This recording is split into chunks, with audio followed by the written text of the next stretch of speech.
নতুন পর্বতে দেখতে পাওয়া যায় কাকিমণির পর্দা ফাঁস করে দেয় রূপাই বাড়ির সকলের সামনে। এরপর বাড়িতে হাজির হয় একজন লোক।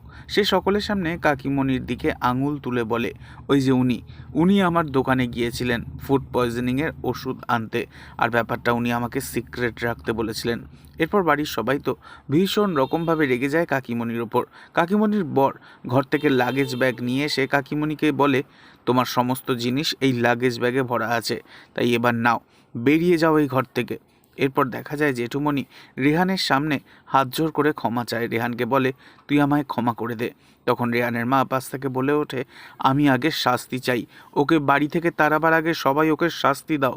তখন রূপাই চোখ ভর্তি জল নিয়ে বলে ওঠে, ওনাকে যা শাস্তি দেওয়ার তা আমি দেব আজ। এই বলেই রূপাই হাঁটতে হাঁটতে এক পা করে কাকিমণির দিকে যায়। তখন রেহান বলে, তুমি কাকিমণিকে শাস্তি দেবে? তবে কি এভাবেই কাকিমণির যাওয়া আটকে যাবে?